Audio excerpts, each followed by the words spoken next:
Let's start with a brief summary.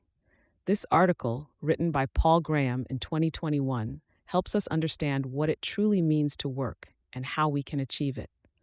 Graham emphasizes that we need to work hard if we want to accomplish great things, and indicates that choosing between talent and hard work is a mistake.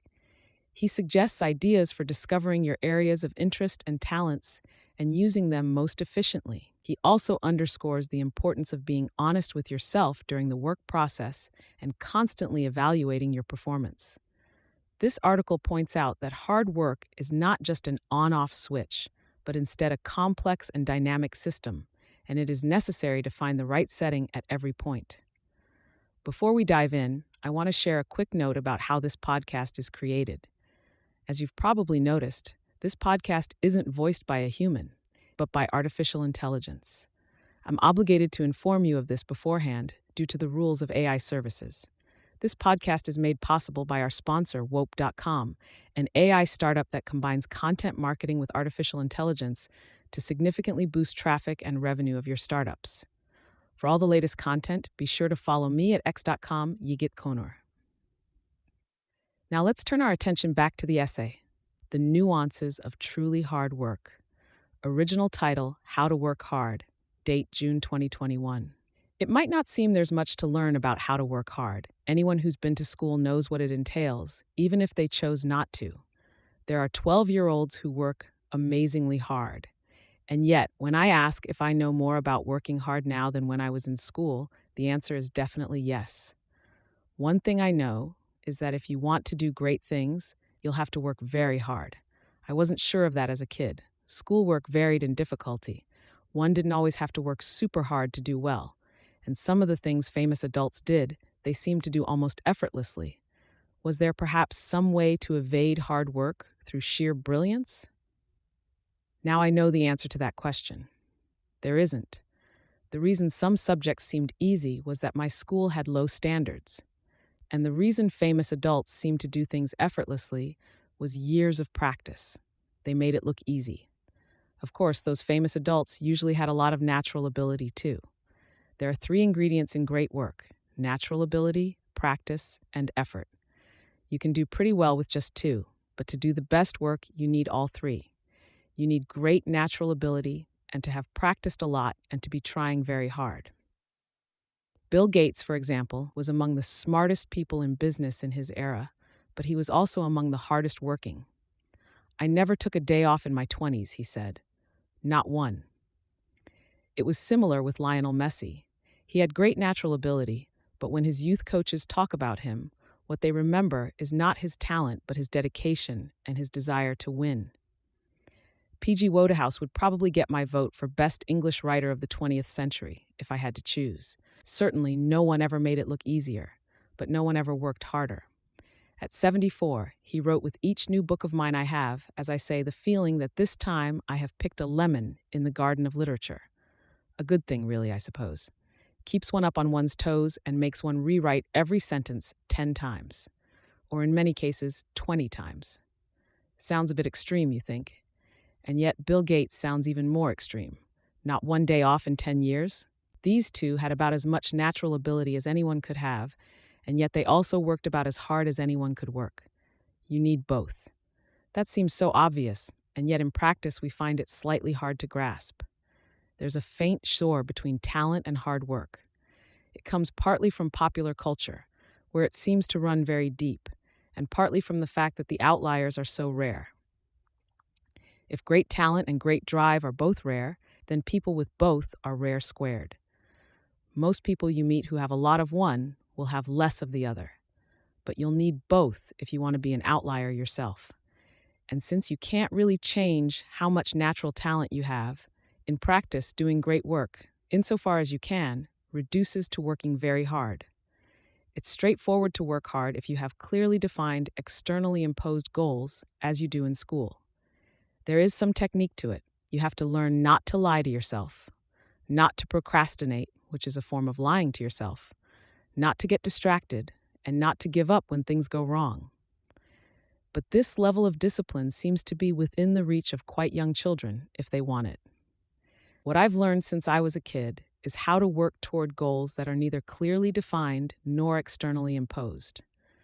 You'll probably have to learn both if you want to do really great things. The most basic level of which is simply to feel you should be working without anyone telling you to.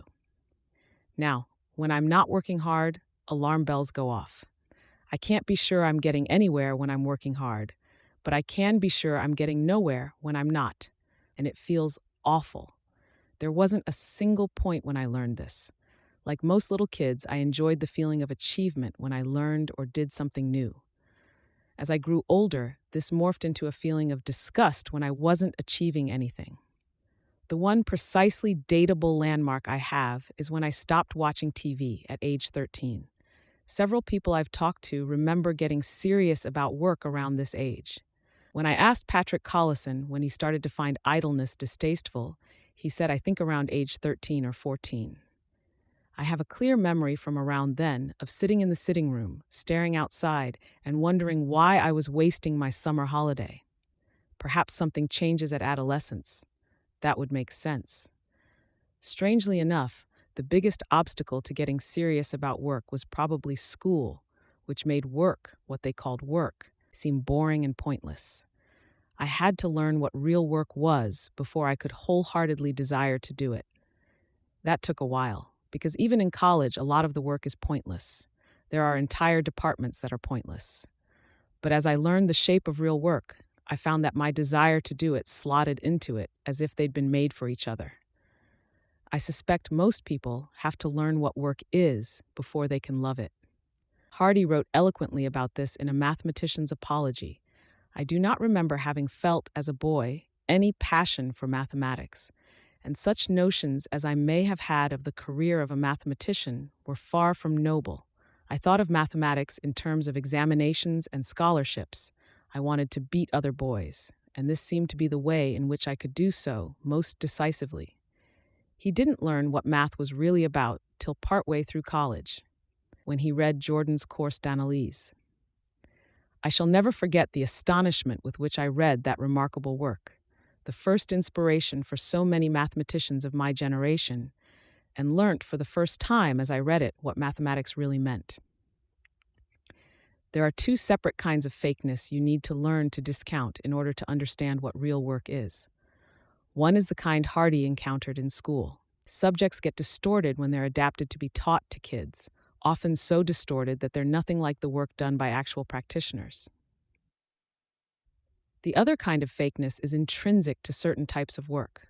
Some types of work are inherently bogus, or at best mere busy work.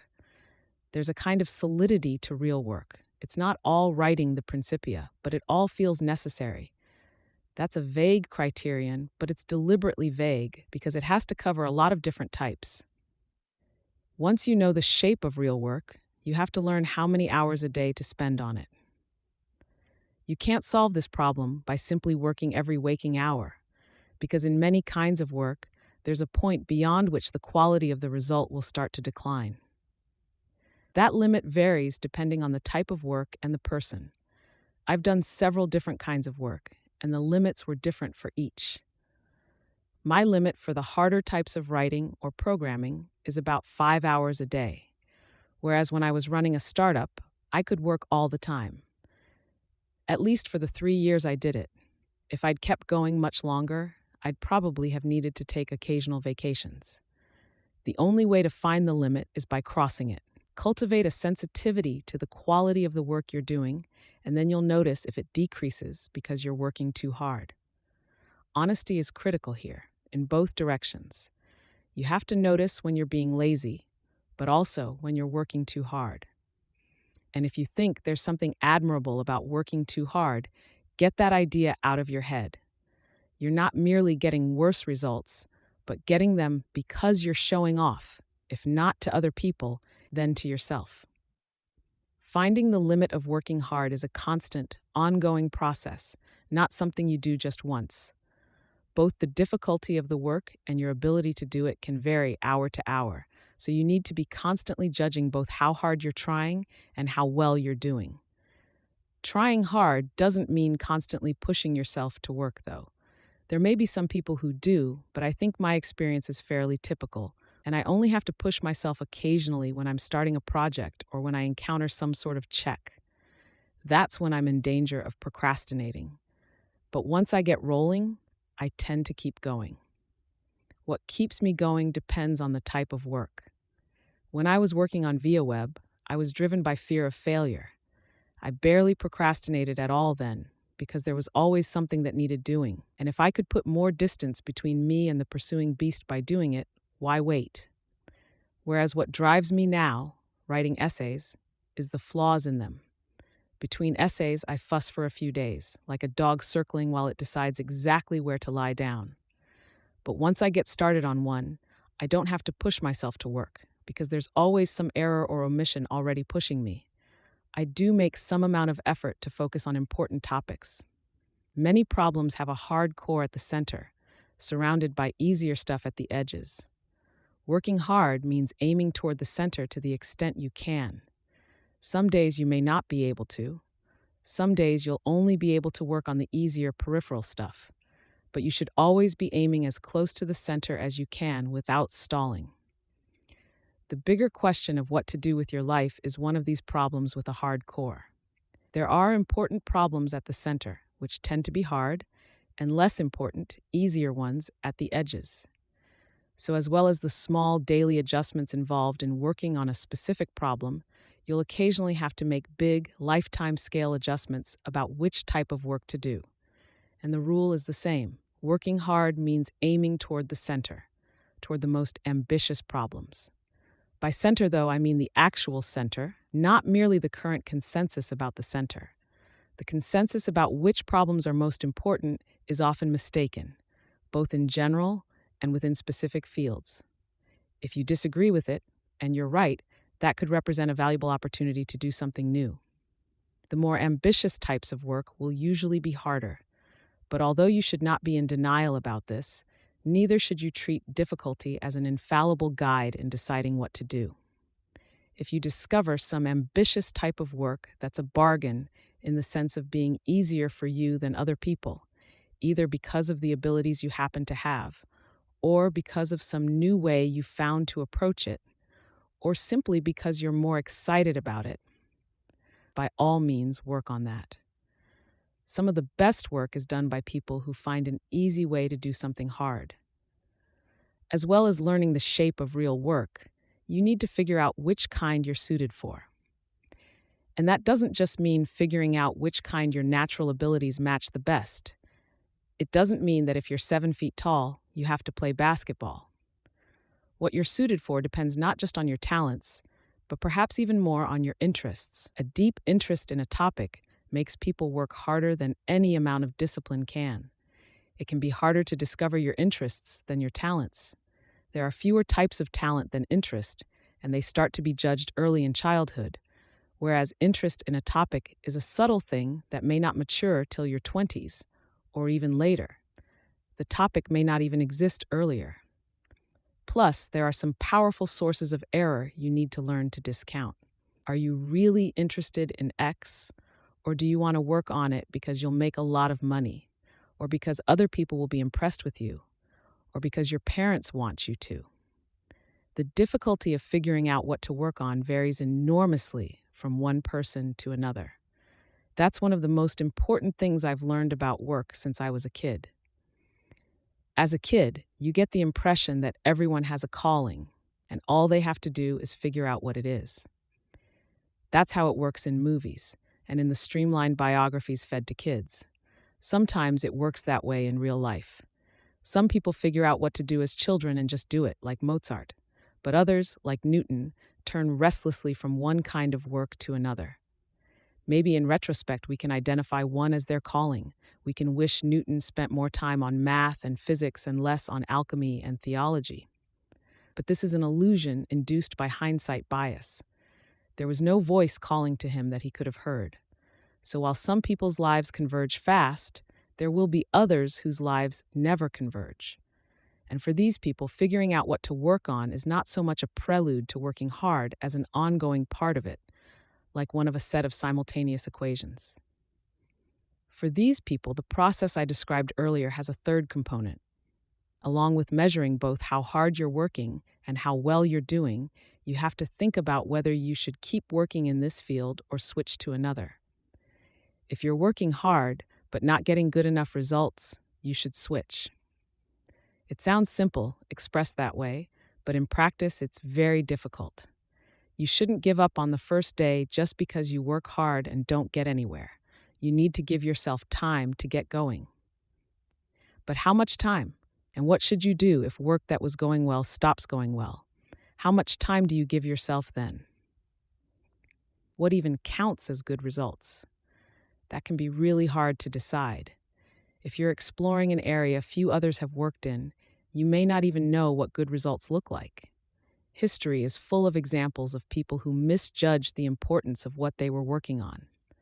The best test of whether it's worthwhile to work on something is whether you find it interesting. That may sound like a dangerously subjective measure, but it's probably the most accurate one you're going to get. You're the one working on the stuff. Who's in a better position than you to judge whether it's important?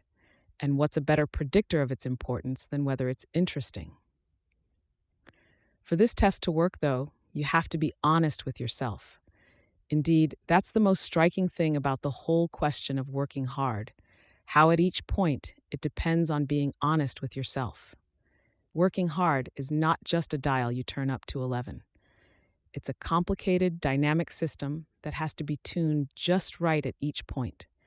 You have to understand the shape of real work, see clearly what kind you're best suited for, aim as close to the true core of it as you can, accurately judge at each moment both what you're capable of and how you're doing, and put in as many hours each day as you can without harming the quality of the result. This network is too complicated to trick, but if you're consistently honest and clear-sighted, it will automatically assume an optimal shape, and you'll be productive in a way few people are.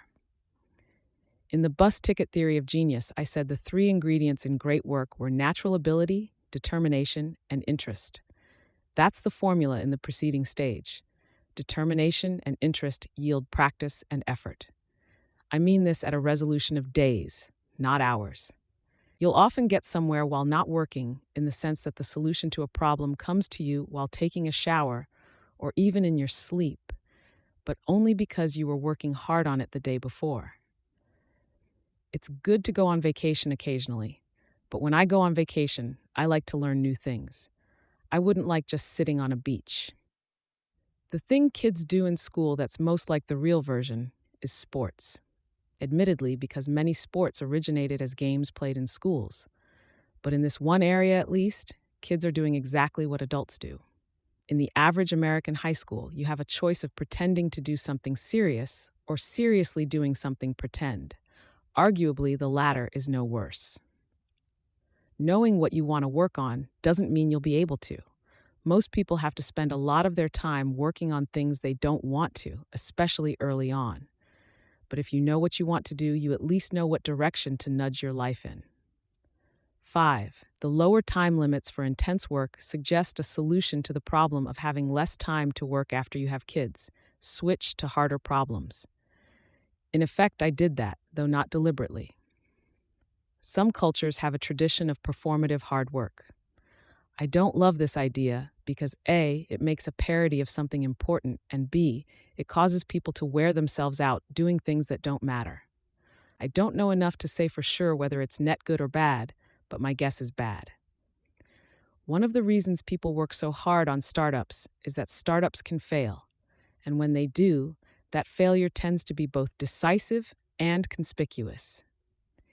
It's okay to work on something to make a lot of money. You need to solve the money problem somehow, and there's nothing wrong with doing that efficiently by trying to make a lot at once. I suppose it would even be okay to be interested in money for its own sake, whatever floats your boat, just so long as you're conscious of your motivations. The thing to avoid is unconsciously letting the need for money warp your ideas about what kind of work you find most interesting. Many people face this question on a smaller scale with individual projects. But it's easier both to recognize and to accept a dead end in a single project than to abandon some type of work entirely. The more determined you are, the harder it gets. Like a Spanish flu victim, you're fighting your own immune system. Instead of giving up, You tell yourself, I should just try harder. And who can say you're not right?